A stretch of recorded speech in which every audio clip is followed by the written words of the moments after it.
A paz do Senhor, povo de Deus. Tudo bem com vocês? Comigo vai tudo bem, graças a Deus. Sejam todos muito bem-vindos para juntos glorificar, adorar e exaltar, bendizer o santo nome do Senhor, que vive e reina para todo sempre.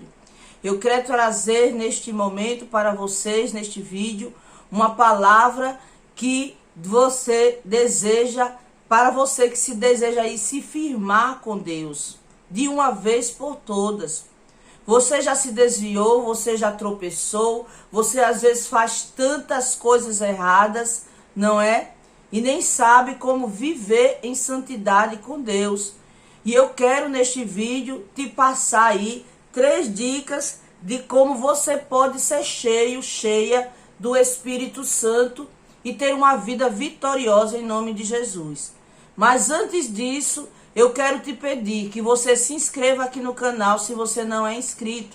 Aqui embaixo tem um botão embaixo desse vídeo tem um botão preto escrito com letras brancas, inscrever-se. Clica nele, clica no sininho que está ao lado e depois na palavra todas que vai aparecer, para que você possa receber os próximos vídeos que eu colocar, tá certo? E não esqueça de deixar o seu like, que nos ajuda também a fazer a obra. E a mensagem que eu quero trazer para vocês, ela começa aqui em Gálatas 5, versículo 17. Olha o que diz essa palavra. Olha só o que fala na íntegra essa palavra de Gálatas, aleluia, no capítulo 5 e o versículo 17. Ela diz assim: porque a carne cobiça contra o espírito, e o espírito contra a carne. E estes opõem-se um ao outro, para que não façais o que quereis. Aleluia, glória a Jesus. Então você não pode fazer o que você deseja. Essa guerra espiritual, aliás, é uma guerra que nós vivemos, e essa guerra acontece dentro de nós. É uma guerra que vai durar toda a nossa vida. Desde quando eu ouvi do evangelho, não é? Meu irmão carnal, meu irmão e tio, há 21 anos atrás, eu tinha também esse conflito. Eu não sabia o que era. Porque ao mesmo tempo que o meu irmão estava me evangelizando, falando de Jesus para mim, ao mesmo tempo os amigos e familiares, não é? Meu e de meu esposo, estavam nos chamando para os barzinhos, para as farras, nos chamando para as festas. E eu até comentava com eles: gente, eu não estou entendendo. Parece que existe uma força me puxando para Deus e outra força me puxando para o mundo. E é assim, meus amados, é o que acontece com a gente. E como nós acabamos de ler nesse texto de Gálatas, a carne ela deseja o que é próprio, contrário ao espírito. Porque quando você nasce de novo, quando você se converte, o teu espírito ele é renovado. Ele nasce de novo. E ele então começa a desejar coisas de Deus. Ele começa a desejar Deus. Mas a sua carne, ela ainda está presente. E por isso existe uma guerra. Então, você muitas das vezes vai querer fazer o bem e você não vai conseguir. Você vai querer fazer aquilo que agrada a Deus, mas muitas vezes você não vai ser puxado aí pelo mundo para fazer as coisas dessa terra. E o apóstolo Paulo foi um homem que passou por essa guerra, mas ele venceu. E a palavra diz que ele disse que o bem que ele queria fazer, ele não conseguia. Mas o mal, esse estava sempre presente diante dele.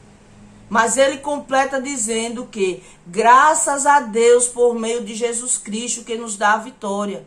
Então, se você quiser vencer, não tem como você vencer essa batalha se Deus não estiver presente na sua vida. A Bíblia ela diz que aquele que é da carne, ele gosta de satisfazer as vontades da carne. E ele não consegue se submeter à lei de Deus. Por quê? Porque ele não tem o Espírito Santo dentro dele. Mas se você já entregou sua vida para Jesus, não há como você continuar no pecado. Porque você vai se sentir mal. Você vai se sentir culpado, culpada, enquanto você não decidir renunciar à sua carne para fazer a vontade de Deus. E talvez você pense assim: ah, irmã Rosa, mas é fácil falar. porque você fica evangelizando, falando de Deus o tempo todo.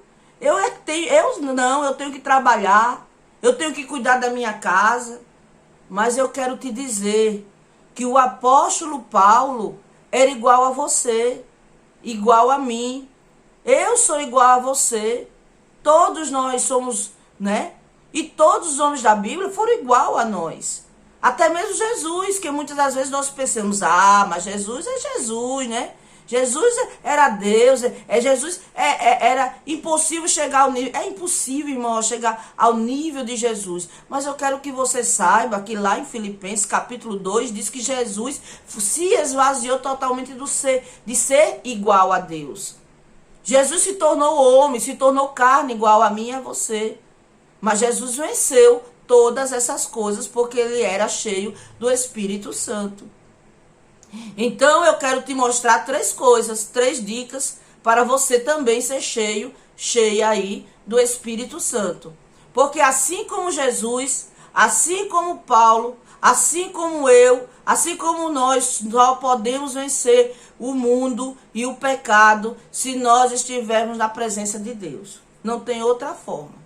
Então eu quero te dar a primeira dica. A primeira delas é que você tem que se lembrar que o diabo, ele nunca vai tirar folga. Não tira férias. Não pense que por você ter vencido no ano passado, ter vencido a última etapa da sua vida, no mês passado, a última semana, o último dia, o dia de ontem, porque você venceu isso, por você ter caminhado com Deus, quando você era novo convertido, quer dizer que você vai caminhar com Deus todos os dias. Não é isso, pelo contrário, não pense assim.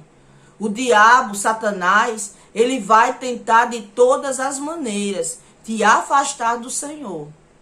E olha o que diz em 1 Pedro, no capítulo 5, sejam sóbrios e vigiem.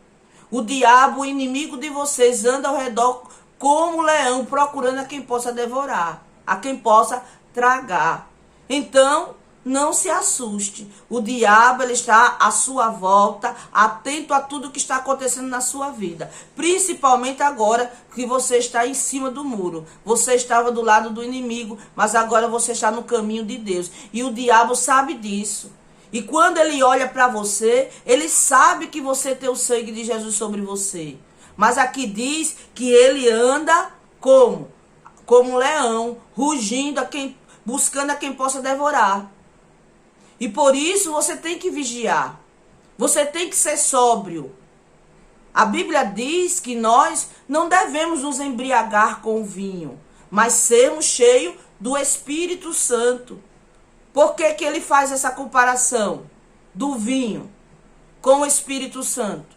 Porque a bebida, ela tira a sobriedade. E é por isso que ele diz, não fique se embriagando com o vinho. Porque isso vai te tirar a sua sobriedade. E ao mesmo tempo ele diz, mas encham-se do Espírito Santo.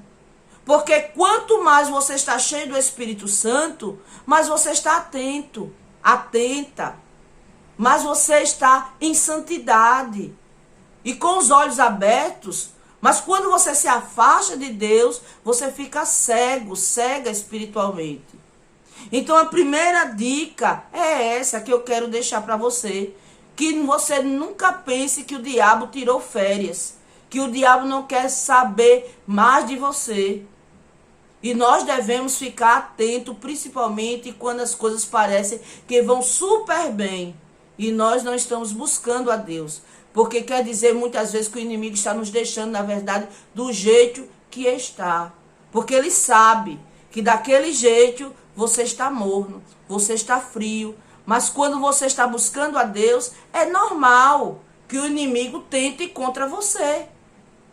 E é normal que o inimigo levante pessoas para tentar te ferir, levante tentações, porque ele sabe que você está na presença de Deus. Amém? E a segunda dica que eu quero te dar é para você identificar os pecados que você é mais frágil, que mais você tem dificuldade de vencer. É isso mesmo. Eu estou dizendo isso, é exatamente. Você tem que identificar. Porque aqueles pecados que você tem mais fraqueza, As áreas que o diabo mais vai tentar serão essas. A Bíblia diz que nós somos tentados de acordo com a nossa cobiça. E você tem que ter a certeza de qual é a sua cobiça. O que é aquilo que você tem fraqueza? Que você tem dificuldade em superar? É nessas áreas que o diabo mais vai atrapalhar. Vamos supor que eu não tenha problema com dinheiro, né? Na questão financeira. Então o diabo não vai me tentar nessa área. Mas pode tentar ir na área familiar, na área de convívio, na área de relacionamento. Mas quando ele descobrir qual é a área da minha fraqueza, que ele sabe às vezes antes da gente, não é? Aí ele vai ficar investindo ali.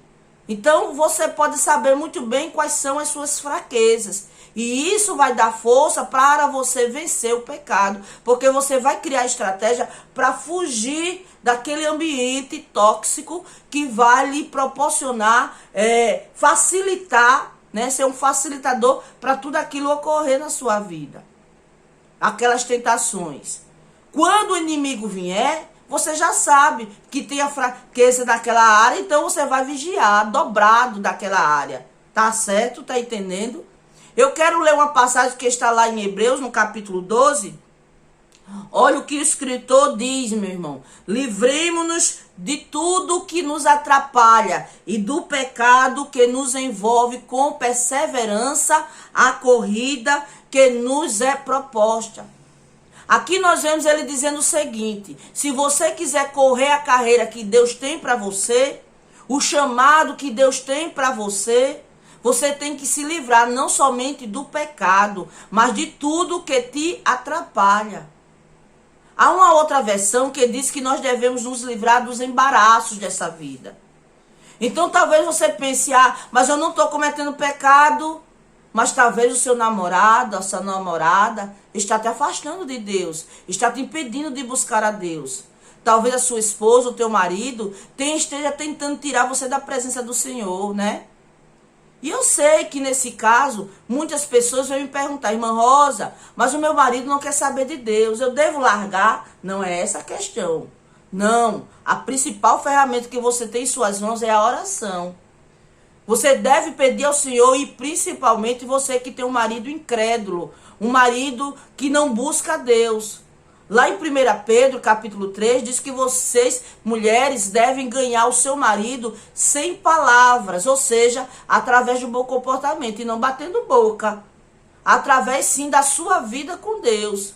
E isso pode fazer com que ele queira também servir a Deus. Mas se você ficar falando demais na cabeça dele, se você ficar tentando converter ele à força, você só vai afastá-lo e fazer com que ele não queira servir a Deus.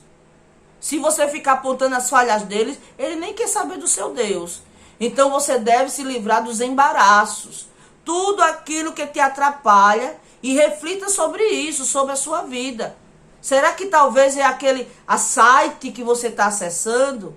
Talvez as séries que você assiste na televisão, que às vezes não são pecado, às vezes são coisas boas, que mais nos afastam de Deus porque roubam o tempo. Nós devemos tomar muito cuidado, porque isso talvez tenha atrapalhado a orar, a ler a palavra, a estar com pessoas de Deus. E cada um sabe onde está a sua fraqueza, cada um sabe onde o inimigo mais tem tentado. E muitas das vezes tem tido vitória sobre muitas coisas, não é? A terceira e última dica que eu quero te dar é para você manter o seu tanque espiritual sempre cheio. O que eu quero dizer com isso? Quando você está no seu carro e você deixa sempre lá na reserva, você nunca abastece tudo, digamos assim. Você deixa sempre um pouquinho. Muitas vezes você está correndo um risco enorme de ficar parado na rua. Eu estou falando, às vezes, até porque já vi isso em familiares, né? Quando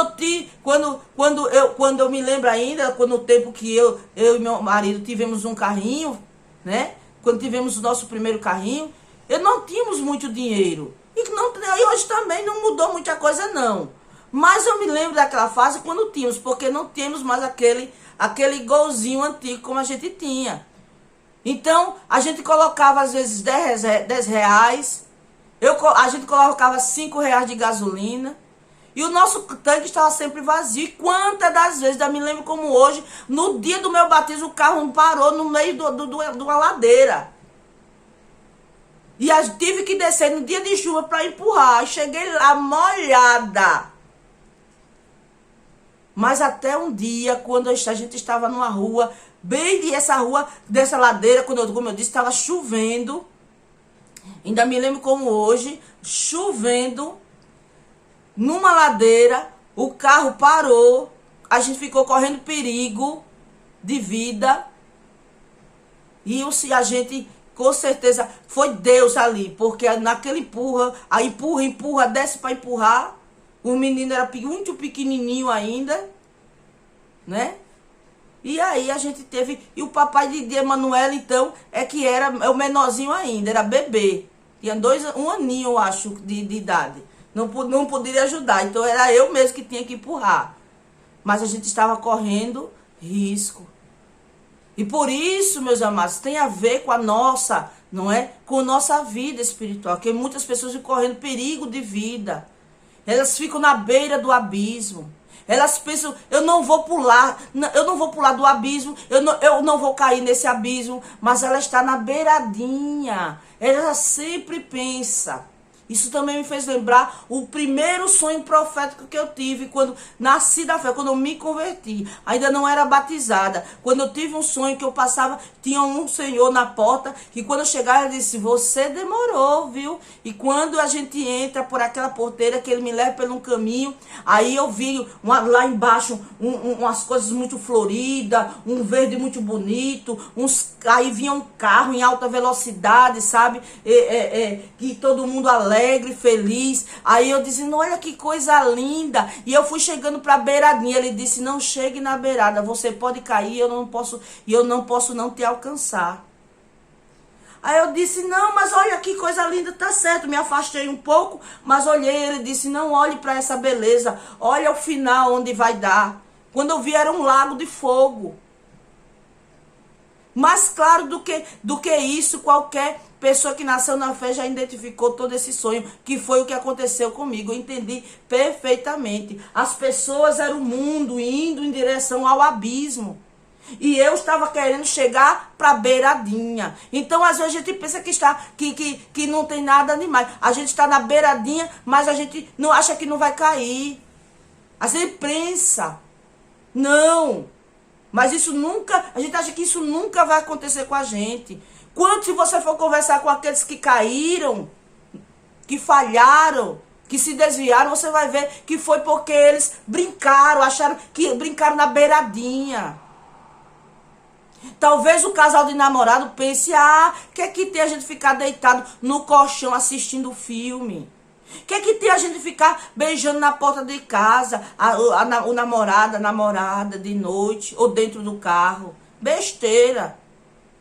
Ou seja, você está correndo risco. Às vezes não tá pecando, mas já está correndo risco, está na beiradinha.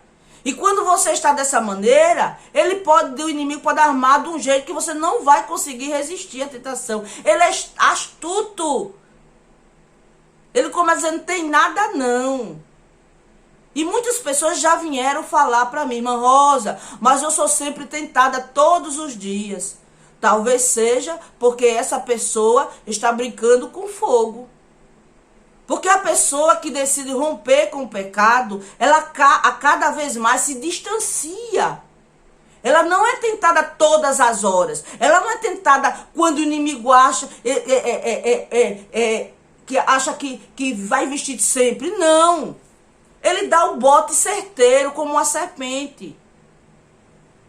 O inimigo está agindo todos os dias porque achou uma brecha muito grande. O inimigo sabe que essa pessoa está com Deus e também, mas não está firmado. E se o inimigo tentar todas as vezes, ele vai perder essa pessoa, vai ficar cada vez mais, porque essa pessoa vai ficar mais perto de Deus. Então ele vai dar o bote certeiro, ele só vai criar a situação, sugestionar, preparar o ambiente. E se você não vigiar, você vai ficar seduzida, vai ficar seduzido, embriagada e pode sim cair. É como diz aqui, aleluia, no próprio livro de Gálatas, no capítulo 3, versículo 1, que diz assim: ó insensatos Gálatas, quem vos fascinou para não obedeceres à verdade? A vós perante os olhos de quem Jesus Cristo já é representado como crucificado. Então, insensatos, olha o que a Bíblia fala: insensatez, fascínio, sedor. Tem outra versão da Bíblia, esse texto fala de não fascinação, mas sedução. Ou seja, é aquelas artimanhas do inimigo, vem com palavras, sabe? Aquelas que não deixam de ser frequência das trevas. Nem sempre frequência das trevas é coisas ruins para nós, aos nossos ouvidos. Às vezes é coisas agradáveis, mas que cria aí uma rede para lhe derrubar depois.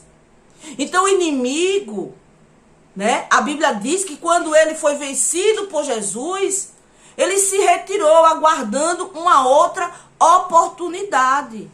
O diabo sabia que ele não poderia tentar Jesus a todo momento, mas ele ia aguardar a oportunidade certa, porque ele sabia que cada vez que Jesus vencesse, ele iria crescer absurdamente com Deus. E eu tenho experiências comigo mesma, que quando eu venci uma tentação, cada vez que eu digo não para o pecado, mais Deus age na minha vida. E assim vai ser com você também.